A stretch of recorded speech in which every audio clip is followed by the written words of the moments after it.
Elaine here with another quick recipe, but you want a healthier twist to it?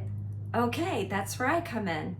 So today we're going to be making lentil sloppy joes. I have my slow cooker right here ready to go, and then we're gonna take a look into what I'm adding into the pot. Quick, simple, easy, and then. So we have the crock pot ready to go. I'm going to start with my base of carrots. I then have a cup of celery. We're gonna add that in as well. And it is chopped a little bit more finely than you would just slicing it. So definitely chopped. I have a half cup of onion here. We're gonna get that in. Everything in the crock pot just kind of melts together really nicely, but I always like to just give it a little stir, especially for those base ingredients. I'm going to then add 2/3 cup of ancient grains. You can use millet, you can use brown rice, you can use maybe quinoa. This does have some quinoa in it, but I'm gonna pour that in there. Again, just kind of give that a little bit of a stir. We're going to add lentils that have been rinsed and drained. So about 2/3 cup of dry lentils, or if you're using a already prepared lentil, it can cook in less time. I usually let it run the full time as if I'm using dry lentils, but about 2 cans of rinsed and drained lentils. I usually like the red or the brown variety because I want it to resemble the color of like sloppy joe. From there, I'm going to add 1 can of organic tomato sauce. And just to rinse that out, I'm gonna take my 2 tablespoons of apple cider vinegar, just kind of give that a swish in there. And empty that into my crock pot. I'm also going to use 2 tablespoons of coconut brown sugar. I'm going to also use 2 tablespoons of prepared mustard.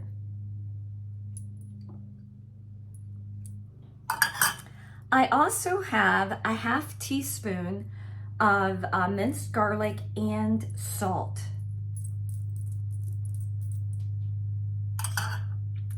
And then for just a little bit of hint of spice, I'm gonna sprinkle an 1/8 teaspoon of red pepper in there as well. I'm going to add 1 tablespoon of vegan Worcestershire sauce.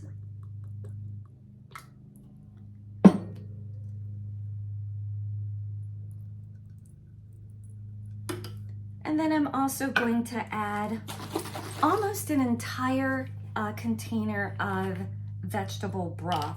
So about 28 ounces.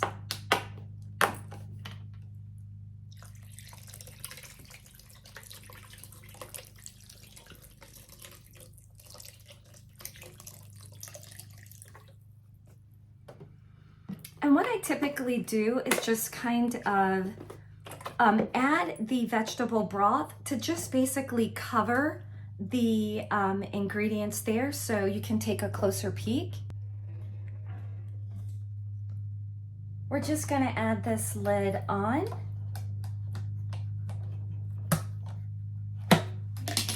Clamp that down. And I'm gonna go ahead and get this started. I'm gonna turn my unit on. And I'm just gonna go ahead and select the 3.5 hours and hit enter, and I'm going to let this do its thing. I'll come back when it's ready and we'll take a look at the vegan sloppy joe. See you in a bit. A side that you may easily make for sloppy joes are carrot fries. So this is going to be far better than your starchy potato, and honestly, it's going to taste really crunchy, really great, because we're going to do it in the air fryer. So I usually buy the petite baby carrots for snacking.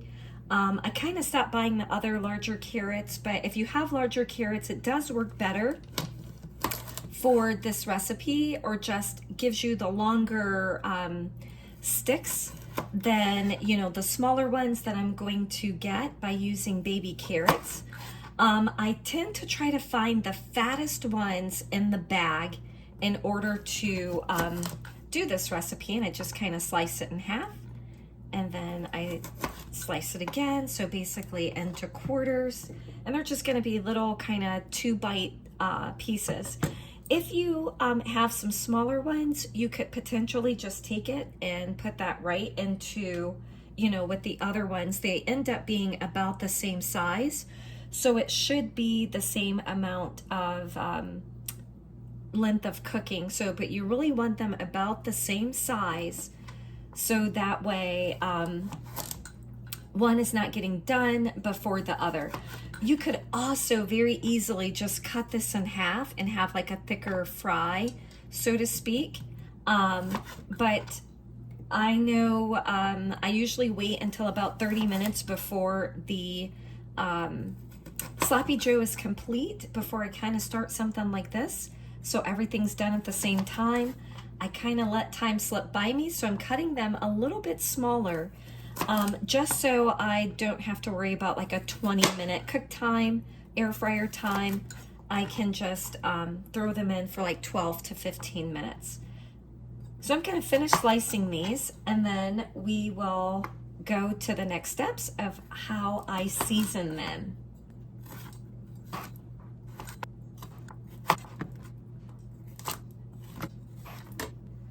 So this recipe is relative to how many fries you think you might want or you all might eat. It's just 2 of us, so I'm kind of thinking that should be sufficient. But again, you determine what you need. From there, you're going to take cornstarch. I use tapioca flour, which is like a tapioca starch. I have 1/8 of a cup here. I'm not going to use all of that. I'm just going to toss that on top of the fries. So about a half of that, so maybe a 1/16 of a cup. Give that a little bit of a shake. And what I want is I want to make sure like all of the fries are coated with that cornstarch. Okay, so that's looking pretty good. I have some that might be able to use a little bit more. I'll just do a little bit just to make sure all of them are coated nicely. Okay. I think that's pretty good. And then you could do one of 2 different things. I'm going to end up just adding in, drizzling a little bit of olive oil to make sure that the seasonings stick. But when it comes to seasoning, you have a myriad of options and choices. You can stick with plain salt and pepper, maybe add a little bit of red pepper flakes to give it a little bit of spice, or a touch of like cayenne pepper if you want it, definitely want it something a little bit hotter. I usually do always add paprika. If you want it more of a smoky flavor, you could do smoked paprika. Onion powder is another one that I usually add, and then ground cumin as well as garlic salt. If you want it to make it a little bit like sweeter, you could add a touch of brown sugar, maybe a little bit of cinnamon or something like that. Maybe you just want it to do allspice on them or something, but we're gonna, since I'm pairing this with the Sloppy Joe, we're gonna make it more like a French fry. Usually I just kind of take and get out what I need and just sprinkle it right there. But if I were to come up with a measurement for it, I would say with the garlic salt, we're gonna do about, and it depends on if you want to add the salt or not later. I'm gonna say like a half teaspoon of garlic salt.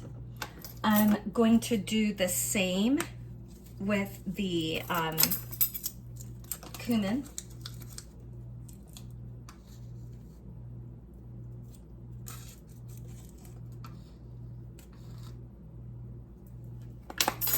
With the onion powder, I'm definitely going to do a full teaspoon for the onion powder.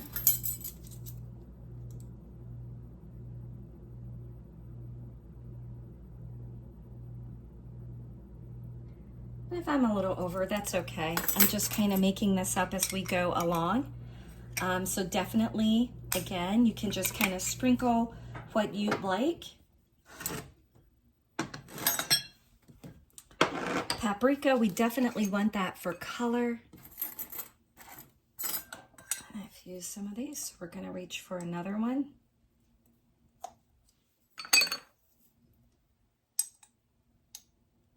I'm going to do, oh, well, that was a little bit more than I wanted. I want it to do just like a half of a teaspoon of that. Let's see, that's about what I want. So maybe between a quarter and a half of a teaspoon of the paprika. If you like a little bit of spice, definitely you can add just like a dash, and you can actually just do that at the end, just a little dash. You can even put some parsley on there if you'd like, but I'm just going to give this a little bit of a stir. Since I really didn't put much of the red pepper flakes in there, I am just going to add a little bit of black pepper. And this is an 1/16 of a teaspoon. It all just depends on your taste. What do you like? And usually for that, I'm going to do about a teaspoon, you know, for what I have here. We're going to take a little drizzle of olive oil, and I'd say no more than like, definitely for this, a little less than a tablespoon, maybe a half of a tablespoon. I'm just gonna, again, kind of shake that up to make sure that all of them are coated nicely so it can easily receive the seasoning. Okay, so that looks pretty good. You can definitely use a fork or a spatula just to make sure they're not sticking to each other. We really want all sides coated. So that looks pretty good. I'm gonna take my seasoning and just sprinkle it over. And you can always, like if you're making up your own seasoning, have a little taste. See what you think of it. Do you like it? Does it need a little bit of something? So definitely make it to what you like. Stir that a little bit. And I usually make more, so I may use less than this teaspoon.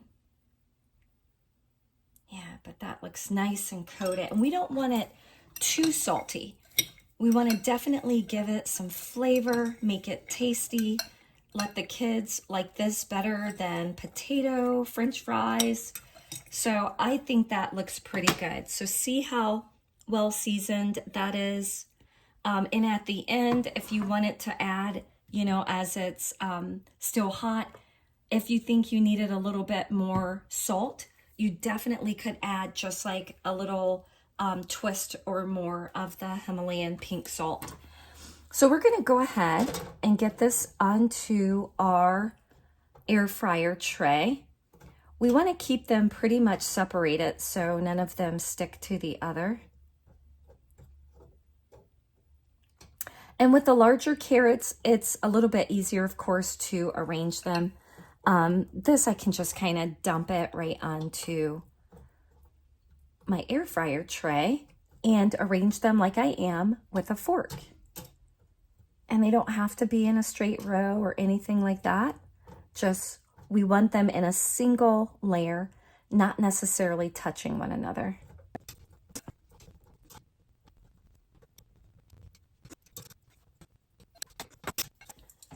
There's our tray of carrot fries. We're gonna get this into the air fryer for about 12 to 15 minutes. During the middle of it, I'm gonna just kind of shake it or maybe stir them a little bit. And we will have some nice crisp carrot fries. Here's what the carrot fries look like when they are done.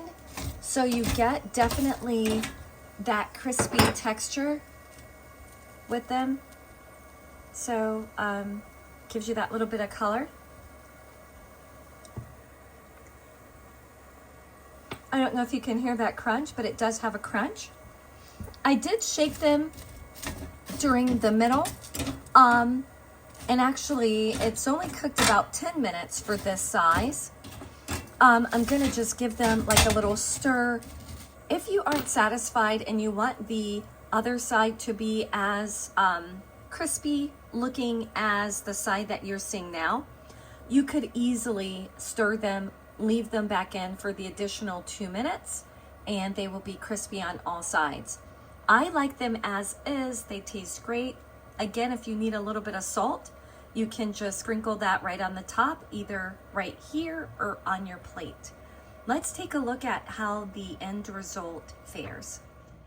There's the sloppy joe as it is complete. It will thicken as it sits, but it looks yummy and it tastes great.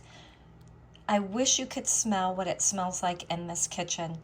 If you want it to have a little bit more of a kick, don't forget, you can add that little bit of cayenne, more cayenne than I did, or again, a few little red pepper flakes in there. You could also add in, dice up some green pepper if you wanted to throw that in. This is my favorite way of making this, but again, add to your heart's content what works for you. And just like that, your vegan sloppy joe is complete. It can be served on your choice of bread, just one slice of bread, put some of the sloppy joe on top, have at it, a bed of greens if you don't want to eat bread at all, whatever bun preference you have, gluten-free, vegan, whatever it is, it's yummy. And take a look at those fries. Carrot fries that are unbelievable, and definitely can't forget that fruit off the plate. So get a little bit of red in there and maybe a little bit of green if you can as well with those salad leaves would be great. I hope you really enjoyed this recipe. I hope you do continue to join me at Elaine's Vegan Lifestyle to see what's cooking, how you can make your food maybe a little bit healthier, but yet still enjoyable. As always, I'm super excited that you could join me. I hope you are healthy and well. Come back and see me again at Elaine's Vegan Lifestyle. I will be here. Bye for now.